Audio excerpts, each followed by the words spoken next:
Bonjour à tous. Merci d'être présents pour la dernière masterclass de la journée, avant la fête de la musique. Je suis sûr que vous êtes tous impatients pour ça. Donc aujourd'hui avec Hélène, on va vous parler de LinkedIn Ads, uniquement la publicité. Je sais que certains sont intéressés par d'autres outils comme Sales Navigator. Malheureusement, ce n'est pas nous et je m'en excuse. Donc Hélène, c'est une experte en optimisation. Donc une fois que vous lancez vos campagnes, Hélène, elle est là pour que vous obteniez les meilleurs résultats. Et moi, je suis plus en amont dans la stratégie.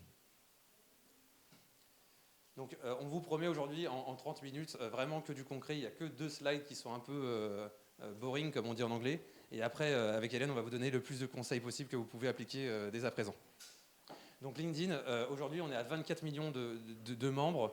On a 1 million de membres en France, pardon, et on a 1 million de membres supplémentaires par an.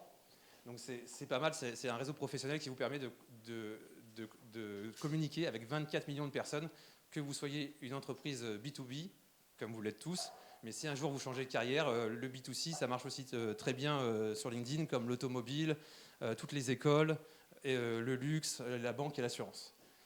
Voilà, il y a plus de 1 million d'offres d'emploi à l'heure actuelle et plus de 840 000 entreprises en France. Et ce qui est intéressant, c'est que 2 tiers de la population active est sur LinkedIn. Et ce n'est pas un réseau social uniquement pour les parigots qui parlent anglais. Il y a 2 tiers des membres qui sont hors Île-de-France.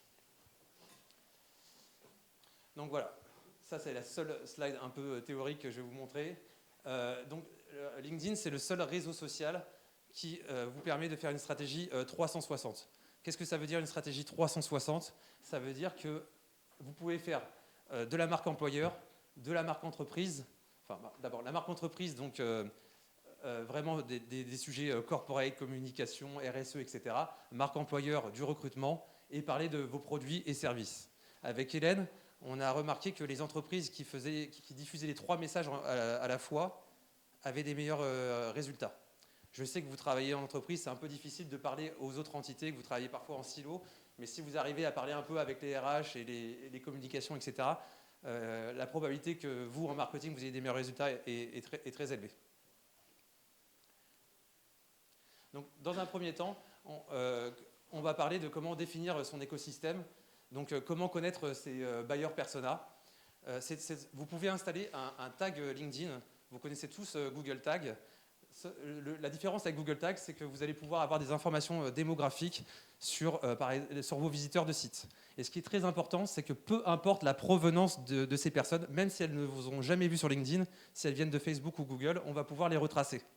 Et vous allez pouvoir savoir quelles sont les 25 entreprises qui visitent le plus votre site internet, quelles sont les industries qui visitent le plus votre site internet, quelles sont la profession des gens et la taille des entreprises.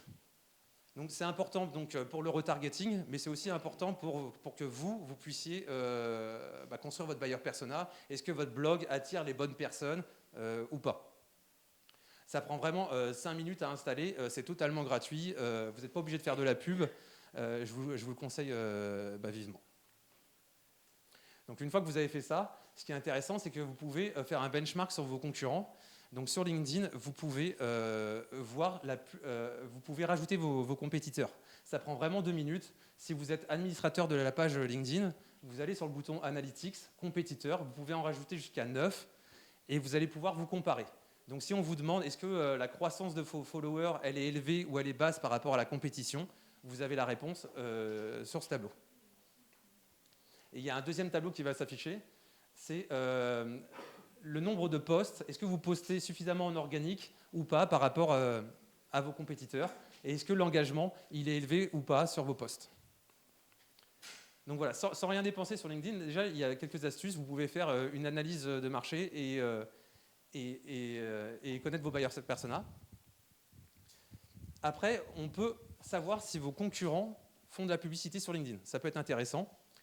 Donc pour ça, vous allez sur la page de votre concurrent, vous allez sur Post, et il y a un petit menu qui va s'afficher. Ça marche que sur PC, sur mobile ça ne marche pas. Et vous allez avoir un onglet Publicité. Pourquoi c'est important d'analyser ce que fait la concurrence ? Ça vous permet déjà de savoir s'ils sont présents, de voir quel format ils utilisent, de voir sur quelle thématique ils décident de mettre en avant, ils décident de mettre du budget. Et un peu le parcours client, je clique sur cette publicité, qu'est-ce qui se passe? Est-ce que c'est un formulaire? Est-ce que c'est un webinar? Est-ce que c'est un livre blanc? Est-ce que c'est redirigé sur un post? Etc.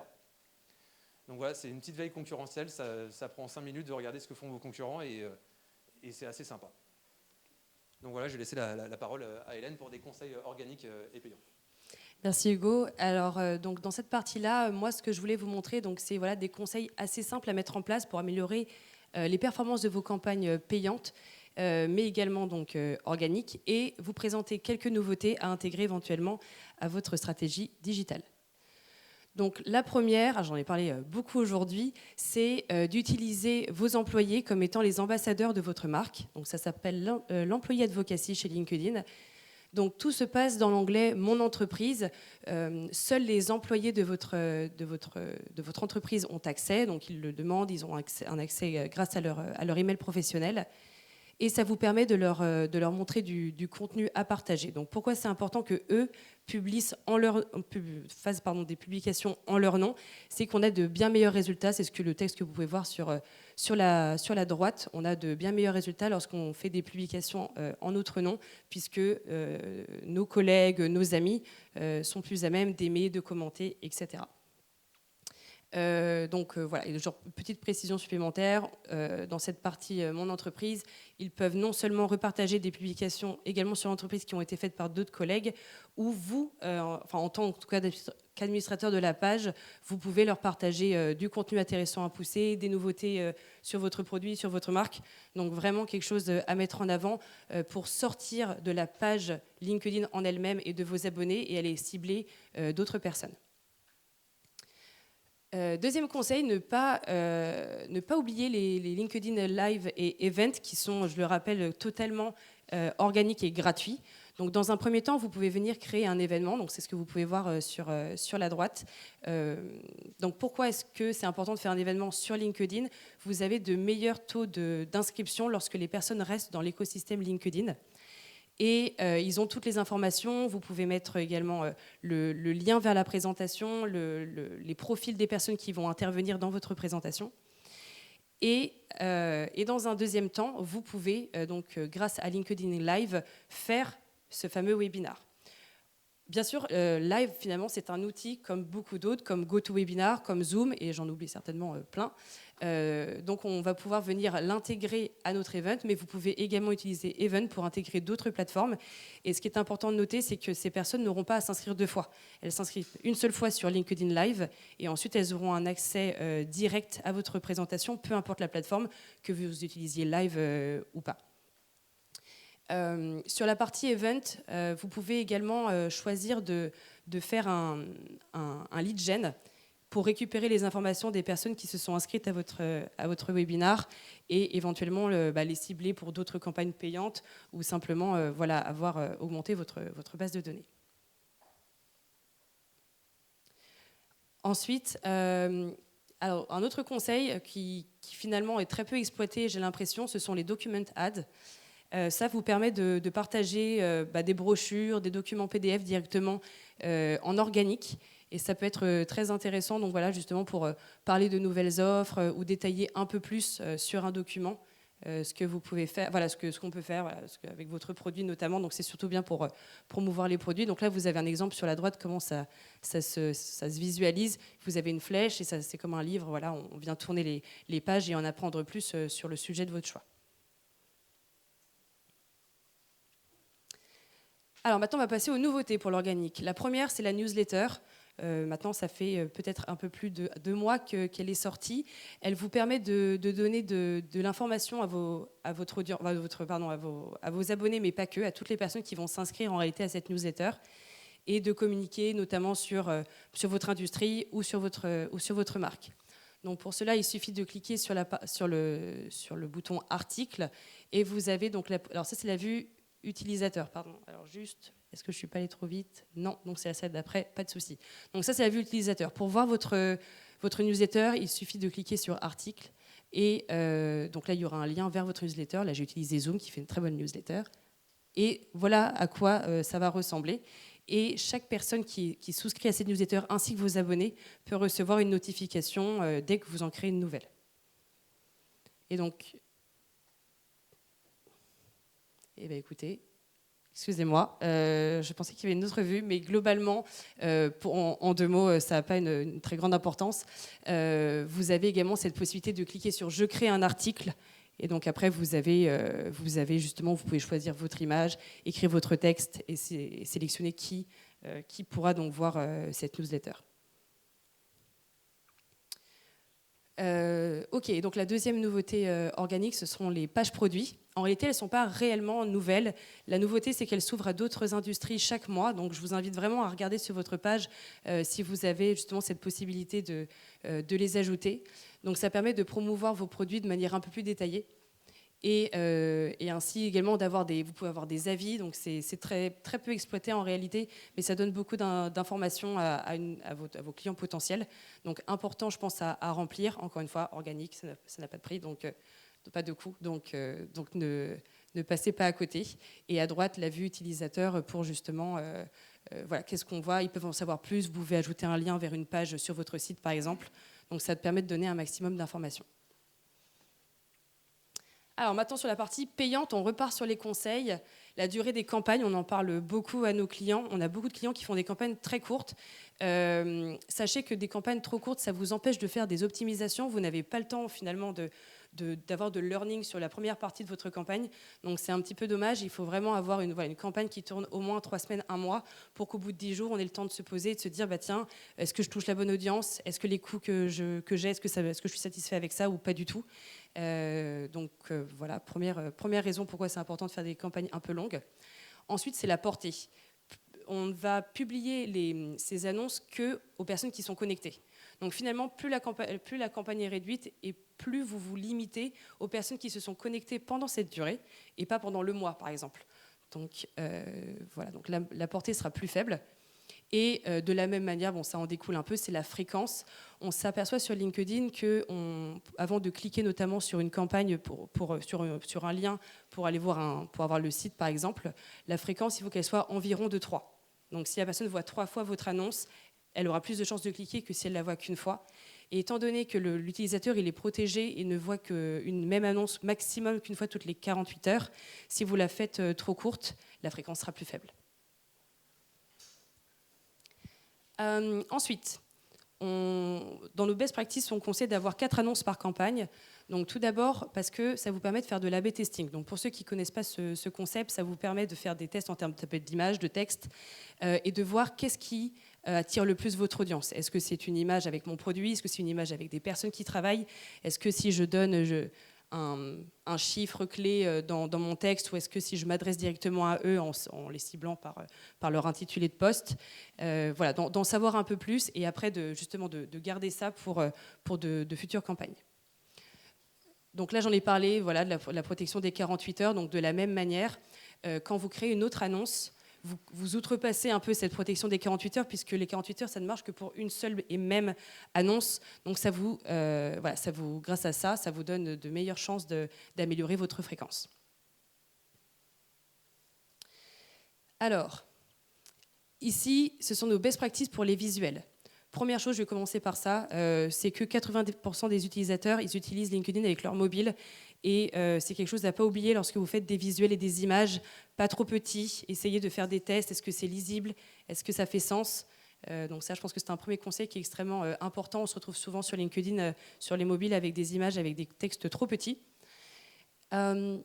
Deuxième chose, alors bon, il y a apparemment une petite souci aussi au niveau de la partie du texte qui est parti, mais je vais vous donner ce qui était écrit. Globalement, il faut commencer son texte avec donc, une information qui va captiver l'attention de mon audience. Ne parlez pas de vous au début, même de manière globale, tournez-vous sur ce que vous avez à offrir ou sur une donnée intéressante. Donc là, dans mon exemple, c'est un pourcentage, voilà, 80%, 97%, etc. Donc ici, j'essaie d'attirer l'attention de mon audience et de faire en sorte qu'ils continuent de lire la suite. Donc là, tac, tac, ok, très bien. Donc ça, pareil, sur la deuxième partie, je vais vraiment venir détailler ce que je trouve dans mon livre blanc. Et après, je vais pouvoir me concentrer sur ma partie call to action. Donc ici, j'en ai 3 en réalité, enfin, j'en ai 3 que je peux voir, mais il n'y a qu'un réel lien qui est celui de l'image principale. Là, si je clique sur télécharger, sur e-book, même si ce n'est pas un vrai call to action, la partie book, il fait partie intégrante de l'image, ça va m'emmener sur les liens de mon livre blanc. Donc essayez d'être inventif même sur votre image pour donner cette impression qu'on peut cliquer, qu'on peut ouvrir, etc., pour avoir davantage de résultats. Et enfin, bon, ça c'est la dernière recommandation, rappelez-vous, vos images doivent être propres à votre entreprise, respectez votre charte graphique et surtout, pas d'image d'Internet. Autre conseil que j'aime bien donner, qui est encore une fois sous-exploité, c'est la section de données démographiques dans les campagnes.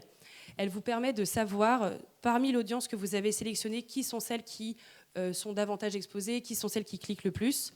Il vous suffit donc de sélectionner une des campagnes, de cliquer sur la partie données démographiques et vous allez avoir donc tout ce détail.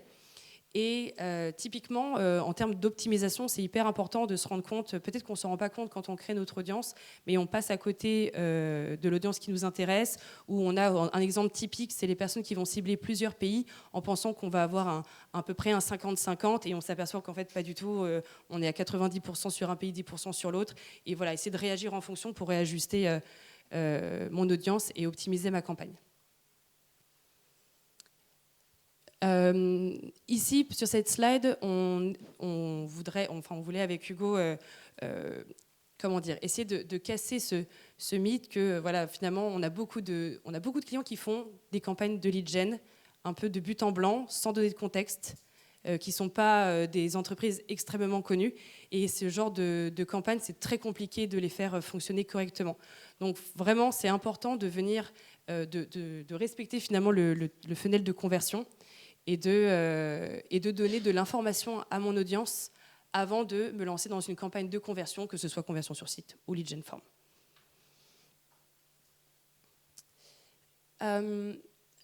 Alors maintenant, nouveauté pour la partie payante, vous avez cette option pour ceux qui font des campagnes, qui font du reciblage. Donc vous avez cette possibilité de créer des listes de reciblage à partir de vos campagnes. Donc un exemple concret, vous faites une campagne avec une vidéo et vous reciblez toutes les personnes qui ont vu 50% de votre vidéo par exemple. Et donc ces campagnes vont se construire dans cette section-là qui s'appelle Match Audience. En cliquant sur les 3 petits points, donc c'est nouveau, vous avez des données démographiques et ça vous permet de mieux comprendre exactement qui a regardé votre vidéo. Encore une fois, toujours les mêmes données démographiques de LinkedIn, le job, l'industrie, etc., etc. Et si vous souhaitez réutiliser cette audience pour plus tard, vous pouvez vous assurer que c'est la bonne cible. Et voilà, donc autre nouveauté, alors on va toujours parler de match audience. Vous avez cette possibilité maintenant de venir faire du retargeting sur de la single image. Donc avant, on pouvait faire sur des events, sur des vidéos, mais pas du tout sur ce type de format. Donc là, vous avez le choix, soit de récupérer toutes les personnes qui ont interagi avec votre image. Donc ça peut être un clic, un like, la visite du site, peu importe. Ou alors, plus précisément, vous pouvez choisir d'avoir seulement les personnes qui ont fait un clic sur votre image pour aller sur votre site. Donc voilà, donc c'est tout pour nous. On espère que c'était compréhensible, que c'est clair, que c'est des choses qu'on peut facilement mettre en place et que ça vous aidera à performer davantage.